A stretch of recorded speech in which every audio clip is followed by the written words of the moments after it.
I'm Saranya Ghosh, a third year student at MIT Manipal, and in this video, I'll be detailing about all the coursework that I had in my fourth semester of college. I've also made similar videos for my first year and my second year's part 1, which is the third semester, and they'll be linked right somewhere over here. I highly recommend watching them before you continue with this video. In your fourth semester, you'll have 5 core subjects, meaning subjects related to your own branch, or 6 if you belong to the civil branch. You also have to pick an OE, which stands for an open elective, which means these subjects are going to be offered to you regardless of your branch. The only catch is you cannot select an OE of your own department. For example, since I'm in IT, I fall under the CS category of things, so I won't be able to take an OE from the CSE or ICT department. But OEs offered by humanities department are available for everyone regardless of their branch.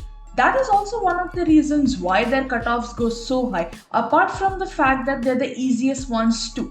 They depend on your CGPA, so let's say if a lot of people have applied for a certain course, the cutoffs go a lot higher.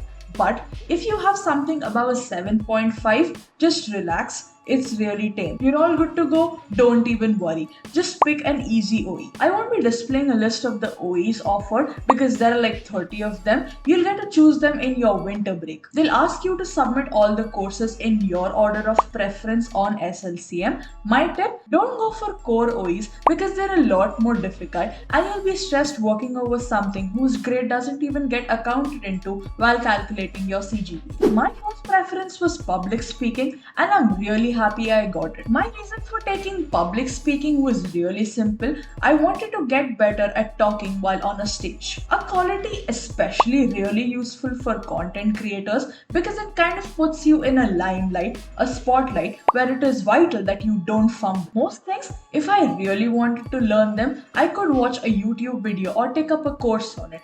But with public speaking, it's a lot like a high intensity sport. Everything just leaves your brain as soon as you get up to stand on the stage. Everyone knows that your facial expression should be good, your body language strong and open, your voice powerful, conveying all the emotions related to your speech. But as soon as you get up on the stage, your heart starts racing and all the pointers go out of the window. It's not something theoretical that you can read about and then go on the stage and expect to nail it. It requires a lot of practice, and a classroom is a really safe environment to do that. Nobody is going to judge you, and you'll have similar-minded people in there who will give you valid feedback. Plus, practice automatically makes you a lot better at public speaking than anything else. Mostly, you should be taking an OE which is really easy to pass in because otherwise that will just take effort away from all the other subjects whose marks get accounted for in your CGPA. That is also why I experimented a lot in the speeches that I had given in class because I knew they would not be graded. First couple of weeks into the course, I was a little disappointed because we just kept on having classes about getting better at public speaking, so I was kind of losing hope that it would not be a very experimental, hands-on class that I had wanted it to be. We had 2 assignments, none of which were actually related to public speaking. One of them was to write an introduction about yourself, and the second was to record a video of you talking and relating a story about 3 words that the teacher had given to us. But then she started taking volunteers for every class and I grabbed those opportunities with both hands. The voluntary speeches weren't graded, so it was a great time to get up on the stage and practice for the speeches that would actually be graded. My tip, if you're taking this class, is to volunteer as much as possible and to use as much of the class time for your practice. Not only is it going to instill more confidence in your abilities, but it will also help you realize that you don't necessarily need to rote learn the entire speech and just spit it up on stage. You can always improvise, you can throw in extra emotions and do something which has not been planned before. My first speech was a little dodgy. I made the mistake of telling the teacher that my speech would be about 3 to 4 minutes. So you get a warning. So at 3 minutes, then 4 minutes, and then 5 minutes, and then you have to stop. But actually, it was more like 7 to 8 minutes. I had read my speech in my mind with a timer and forgot to account for all the pauses and expressions that I'll be taking on the stage. So it was very rushed. I couldn't start entire segments of my speech. Second time was a lot better. It was also within 3-4 days of my previous speaking experience, so I took into consideration all the places where I had gone wrong and tried fixing them. Also, I picked a little funnier, a little lighter topic because my last speech was really heavy. My prompt was, I see a glass. I had to start with that statement. The very first thing that popped into my head was an hourglass, so I was thinking about how I could correlate the sand trickling through the narrow opening really quickly, which symbolizes our fleeting lives and how our generation feels like we don't have a lot of time to make an impact. I also got into the aspects of hustle culture and how it's really not worth it at the cost of your mental health, but also if you are not working towards the life that you have dreamt about, someone is definitely going to outwork you and build for themselves a lifestyle that everyone just dreams about. I wanted to show both sides of the argument and leave the interpretation open to the audience. And I ended with the fact that while you can restart the hourglass by flipping it over, you can't really restart your life. I thought it was really profound, but I did not get the expected reaction from the audience because I messed up really badly. My second topic was ice cream. It was a smash hit. Everyone loved it. My professor raved about it. The audience's reaction was glowing. I had a lot of jokes in it, lots of really relatable anecdotes, and I was really happy with myself.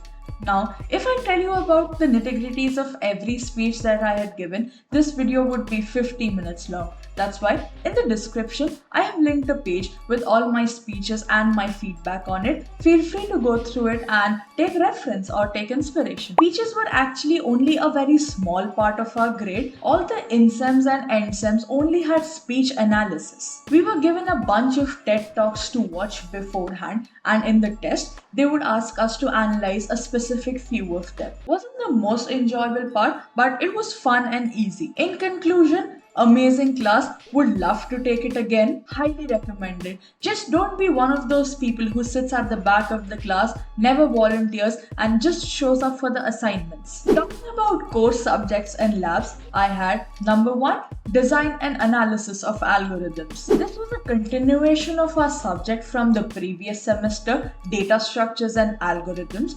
You did need a lot of knowledge from that class to be able to understand what was happening in Dark. This was taught in C++, but most of it was pseudocode. We were first taught in extensive detail about time complexity and space complexity, how to calculate it with full equations, and then graphs, dynamic programming, greedy algorithms, red-black trees, NP-complete problems, the whole shebang.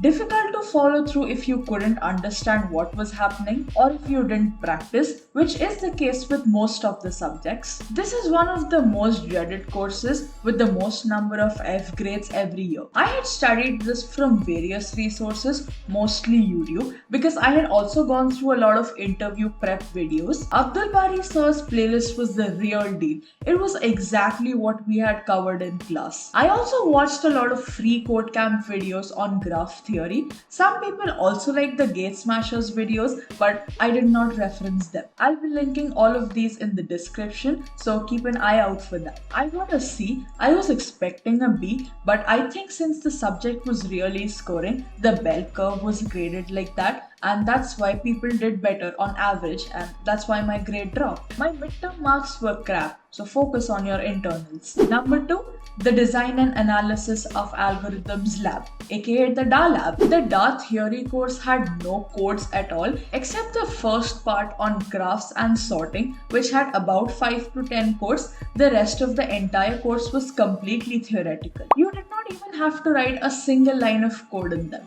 That was covered in the DA lab. I had a really hard time implementing all the concepts in code. Most people practiced on LeetCode and CodeChef, and it really benefited them, so I would recommend you do the same thing as well. I got a D in this one. I'm glad I passed. That's it. Number 3, Operating systems. This was the first introduction of all the theory subjects that you would later on need, which would become really important for your internship and placement preparation. We went over some really basic concepts at the start about why an operating system is needed, how it is designed, all the constraints that you have to keep in mind while designing an OS. Then we were taught about CPU scheduling algorithms, disk scheduling algorithms, page replacement algorithms, deadlocks, and a lot more concepts. It is very doable. I would recommend you start studying from the very first week because it has a lot of theory which can easily be translated into application based questions. It's very scoring. For this subject, I would really recommend the NISO Academy's playlist on operating systems. It was really helpful. The end part, the second part of it is paid. For that, I would recommend Gate Smashers. It was an amazing resource. Number 4.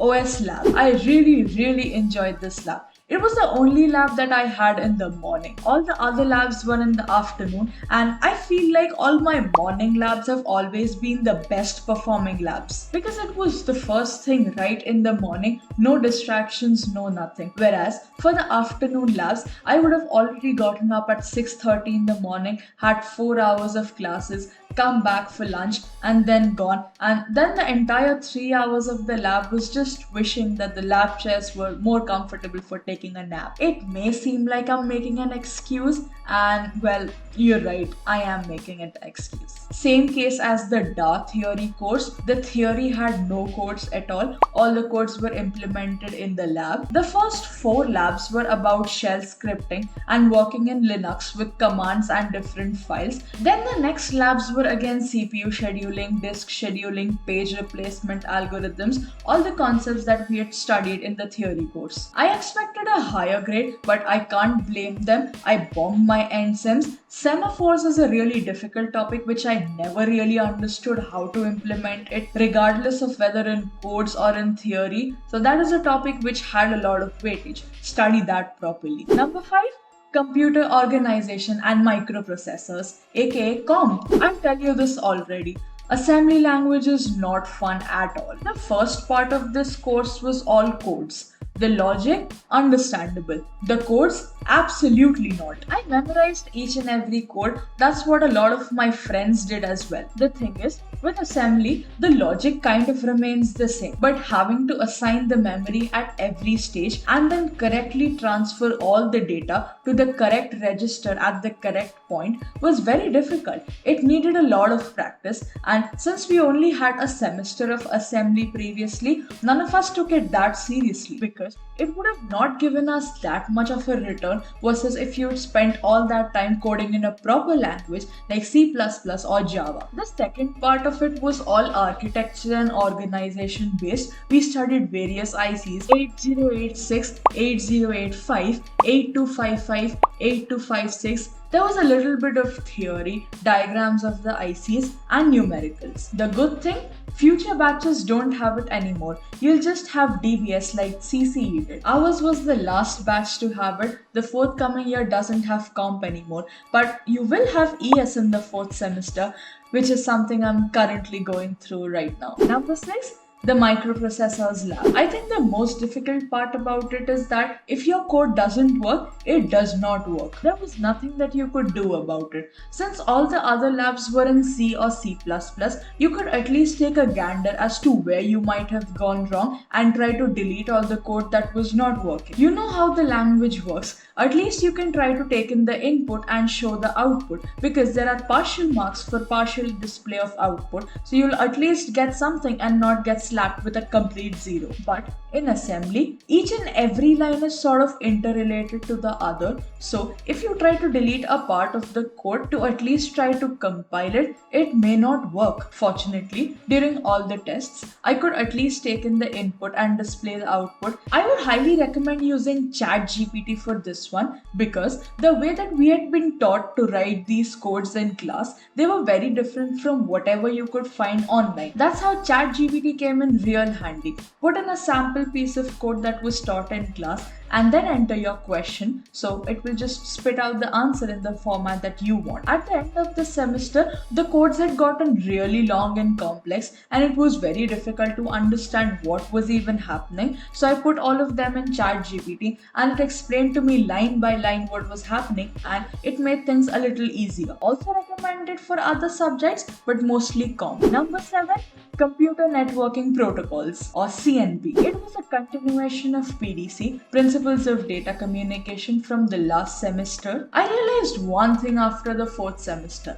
I am really bad at all the communication related subjects. I found both PDC and CNP really tough, which makes me glad that I did not pick CSE, because now onwards we don't have any theory subjects related to communication, but CSE has still 2 more of them. We covered various mechanisms and devices used to connect and make a network, the OSI model, a little bit of hardware, and then we headfirst dived into all the protocols. So many protocols: ICMP, UDP, TCP, SNMP, IP, all the other things. The Gate Smashers playlist was pretty good. It just did not have all the material though. There was a book suggested by our professor, which my friend said had all the questions in the exam. It's called the TCP IP Protocol Suite. The subject was theoretical, but do not try to memorize the theory. It will be of no use. Just understand the concepts and solve questions based on them. All they asked in the NSEM was again numericals and application based questions, just like PDC. Only a little bit of TCP theory was asked in the NSEM, because that alone carried 12 marks. I got a D in this one. I had been expecting a C, because last semester in PDC I got a D, and you know how I was. I explained it in my previous video as well. I was crying before the NSEM. I was so panicked throughout. Everyone thought that they would fail. I for sure knew that I had failed, that I would have to come back for the makeups early, and still I ended up at a D. CNP wasn't that bad. Still, I didn't get a better grade. Relative grading makes you wonder. This subject also has a lab which is called NPS, but it was conducted in the 5th semester, which is right now for me. And just a spoiler, no, it's not good. I'm gonna cry. Someone send help. The higher the semester is, the more lost you are on the first day of classes or labs. Number 8, Engineering Mathematics 4. This is the last semester that we had maths as an entire course by itself. The next semesters might have maths in the hidden forms of statistics or in the form of an elective. We had permutations and combinations, very little of it right at the start, and then heavy, difficult probability. I was bashing my head against the wall at some point. There was double integration, discrete variables, and then probability added on top of it. Very difficult to score if you didn't practice. Thankfully, all the questions in the exam did not stray too far from all the practice that we had done in class. There were some proofs that you had to remember. Most of them were application based, like similar problems but with the numbers changed. A lot of the engineering mathematics 2 material was also really useful, because over there as well we had covered double integration, triple integration, finding the area and the volume. Statistics also surprisingly uses a lot of calculus. I really wanted an A in this subject because it was my best. My second NSEM marks were terrible because I hadn't slept the night before. This semester, we used to have 2 midsems in one day, so I wasn't feeling prepared at all. So I pulled an all-nighter before the exam, and in the maths exam, I was just so confused. The brain fog is real. I saw one question on the test and I knew that we had done it in class. It was a mixture of 2 concepts, but I just couldn't figure out how to start. I spent 5 minutes looking at it without having a gander as to how I could even start writing. So sleep before your exams. Gajendra Purohit sir's playlist on statistics and probability up to correlation coefficient was exactly what we had done in class. After that, our topics were really different. My professor was really good, thankfully. I understood everything that was taught in class. I even attended every one of them. I did not have to search for any videos or material online. I forgot to mention this in my previous video. If you're in CS branches, which is CSE, CCE, IT, MIT, try to borrow your friend's maths notes, because all the questions that come in the exam paper come from a very limited set of questions and they get covered in all the classes. So example, if your teacher skips one particular question, there is a very good chance that the other classes might have covered it, and then you'll get it in your friend's notes, and if they come in the exam, you can pat yourself on the back. Overall, if I had to rate all the semesters at MIT, I would definitely rate this as the hardest. Fourth semester is anyway the most difficult to get through at MIT. And on top of that, it was my first semester trying to pursue YouTube seriously. I went a lot of nights at the start without sleeping. I was at the library 24/7. Had completely given up on the idea of socializing or going out with friends at all. But then I burnt out completely. So then it went from not going out at all to going out all the time and always staying in my friends' rooms. So no kind of extreme is ever good for you. I was also very grumpy throughout. I had this gloomy aura all the time. I think it's an even semester thing. I'm in my 5th semester right now and I'm so happy. And I've noticed this trend as well. In the previous odd semesters also, I was very content. But again, I was miserable in the 2nd and the 4th semester. So it really makes me think about something. Odd semesters are just a lot more fun because there are so many things to look forward to. I have all my friends' birthdays in the odd semester. There's Durga Puja and Diwali, whereas the even semester is just one long stretch of nothingness except revels. Second half of the semester, I couldn't really do a lot of YouTube because I have terrible time management skills. There are constant exams at MIT. Right now, this is just the 2nd week of classes. That's why there is a lot of room to breathe in and I can post 2 to 3 videos a week. But after that, it just becomes very difficult. So I'd say time management skill is an essential thing that you should learn. That's all I have for you today. Thank you so much for watching till the end. Comment out your thoughts down below. Like, share, subscribe, and I'll see you in the next one. Bye!